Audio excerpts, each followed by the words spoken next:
In today's video, we are going to be talking about what we usually do when it comes to the upcoming banners for each half of version 1.6 or any version when we do this series, and that is going to be things you should consider before we start summoning on Dr.Ratio and Kafka. And now I know part of that sounds weird because yes, not a lot of people are going to be summoning for one of these characters, and that will be Dr.Ratio, because we are going to be getting a brand free new one in the mail once we see his banner drop, and that's just going to be a really amazing time for Honkai Star Rail and the community, because we're all going to have a new character to build and play with. So this is going to be a really cool thing to see and to look at both of these banners and also the banners around them. As I say always, the second patch or the second half of each patch really does have a lot of information available to them, just because not only are we still in the first half before we start talking about these characters, then we also have the second half, and the time that's going to be out, the stream will be out so that we can see what the next patch is going to be, which is going to be Sparkle and also Black Swan. And then we also get the drip marketing as well near the tail end of these banners.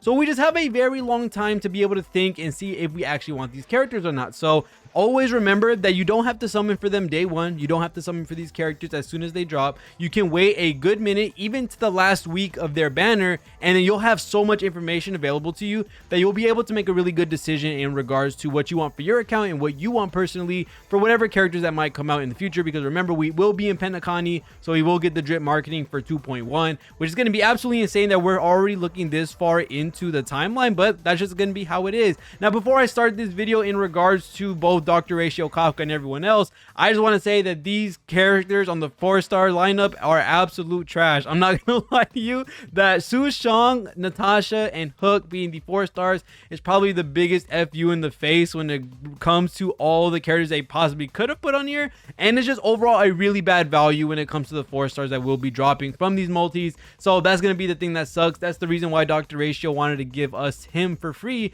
so that's gonna be bad, especially for those that want Kafka. But before we get into the video, make sure to leave a like and a sub on the video. I appreciate it so much if y'all could do so. I've been appreciating the support that I've been seeing these last couple videos a lot, so thank you guys so much for it. But let's go ahead and get back into the video. So Dr.Ratio, as we all know, is going to be free. We don't really need to talk about him that much in regards to his value alone, because we do have him for free and everyone's just going to get him, so it doesn't really matter. But there are going to be some people that might be looking into his E1, because you know they usually summon for every character, so why not just grab a free E1 or a E1 in replace to what have been just a standard copy of him. And his E1 really isn't that great. I really do think overall most players should just skip Dr.Ratio's banner entirely, just because you should just get the dub that we did get with getting him for free and then call it a day. His E1 isn't even that crazy. It is just giving you more crit damage and crit rate through his Sumnation trace, and you also start with a couple stacks off bat, and this is a really cool thing. But I think you could really just put this into relic substats, or possibly even from the imaginary 4-piece set, where you're going to be getting crit rate, you're going to be getting crit damage based on certain conditions. So overall, E1's not that really needed. You can really just pass on this. And then for the main star of the show when it comes to the second half of 1.6, that is by far going to be Kafka. As we may know, Kafka holds a lot of value when it comes to not only enabling a whole style of team, but she's just going to be a timeless character that will always be pretty good, just because she's able to not only inflict her own dots, but she can also re-trigger all of them. And that's just a portion of the kit that's almost timeless and something that can't really be replaced very easily, just because being able to re-trigger a dot, if there is another character that comes out that can do the same thing, maybe for another element or the same element, well then guess what, you really just can have 2 re-triggers on the same team, and that's just a lot of dot damage that you're going to be getting. So Kafka really is in a really good spot in regards to her being a really great investment for those that really want to play those dot teams. And especially, it feels a little iffy, I'm not going to lie to you, that Kafka is rerunning right now right before Black Swan, which Black Swan is going to be a Nihility Win character. And seeing that we don't have any 5-star dot characters, it's very likely that we are going to be seeing Black Swan be a dot character. I can't wait to see the stream and see if she is or not, because that is by far going to propel Kafka into the stratosphere with how great she's going to be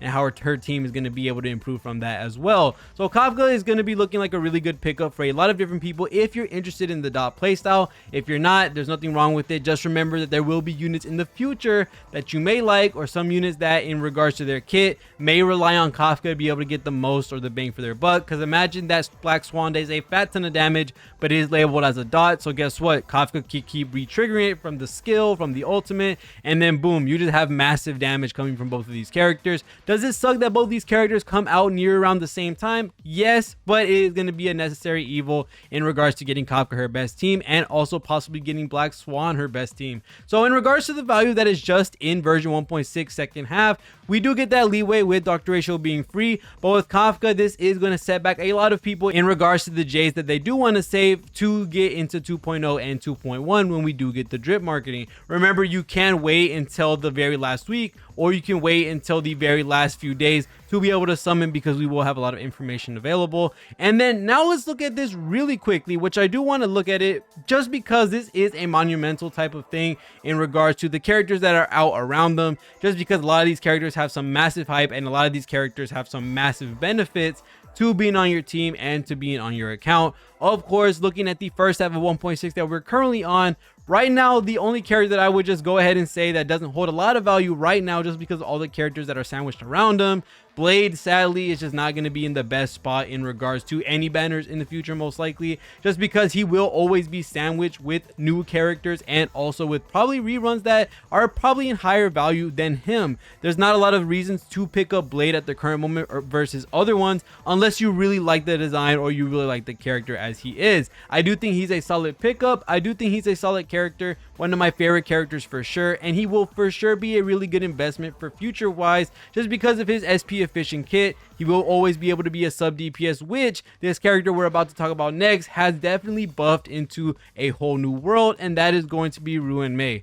Now, I don't want to say Ruan Mei is a must pull, but in my mind, in my personal opinion, I would just be lying if I said she wasn't. She's just such a great character, and with all the buffs that she gives and not limiting it to only one person and giving it to the whole team, that is a big deal. The weakness break efficiency, if you haven't seen from a lot of the different videos that I've made from a lot of different content creators, there's just been so many crazy combos and so many crazy things that you can get from this, especially when stacking on characters that just have so much toughness damage. Something like Jing Yuan, something like Sampo, other characters that do a lot of hits in their skill or their ultimate. It's just absolutely deleting every single shield that you're seeing in the game, and that's a very strong thing to have. Not only that, you also are getting a big damage boost to all your allies. You're also giving break effect, you're also getting speed, penetration. There's just so much in her kit that is too much to handle for you not to say that she's just a crazy character. I do think that Ruan Mei is that one of a kind character that just is going to be the setup for future teams. I currently don't know if it's fair to say, okay, Ruan Mei, how good does this character go without her, or how good does this character go with her? It's just because Ruan Mei is by far going to be in a lot of these teams and a lot of the backbones to a lot of these teams in the future, and seeing whatever characters that we might get in the future might require Ruan Mei to get some nasty results or may not need her. It's just that she's just, as the first Harmony unit that we're seeing, she's absolutely mind-boggling with how much power she holds within her kit, and to see how universal she is with every character, because she's not scaling off of just attack, defense, HP, or anything like that. It's full-on damage, it's full-on speed, you're getting all penetration, so she's helping every element. There's just nothing to worry about in regards to running her or not running her.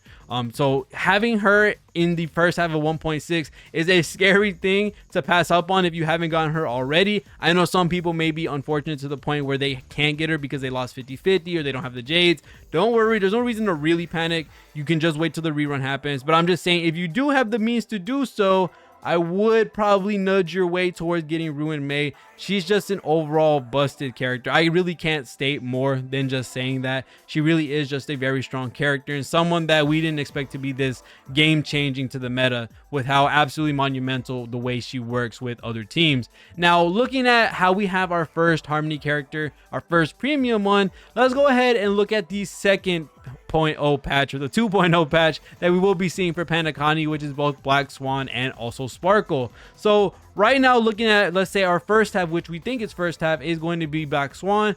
Black Swan is going to be Win Nihility, which is a pretty big deal. The fact that they are running Kafka right now shows that this might be a dot unit, just because not only do we not have any 5-star dot units at the current moment besides Kafka herself, and they're running Kafka right now, it seems like that might be the role she will be playing into. Now, the one question is, as a 5-star, dot unit potentially, as she is in Nihility, Is she going to be able to re-trigger her own dots? Is she going to be able to re-trigger her own damage? Does she really need Kafka? That is a problem. We'll have to wait until we see the live stream, which I said, you want to wait. You want to see what she does before we start summoning on characters or before we start seeing anything, because if you're not sure, the best time to summon is literally on the last week when we know the drip marketing, when we see the stream, when we see the abilities of these characters. Then you'll know, okay, maybe I do need Kafka for Black Swan, or maybe I don't need Kafka for Black Swan. Maybe Kafka isn't even useful for it. We'll have to wait and see when that stream ends up happening. But seeing what Kafka could do for Black Swan if she is a dot unit, that's going to be monumental. To see what Black Swan's going to do as a 5-star Nihility character, another one that we're getting, is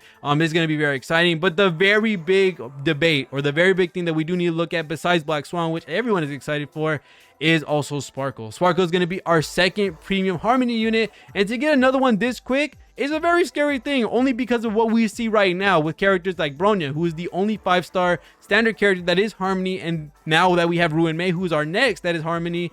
What is Sparkle going to do?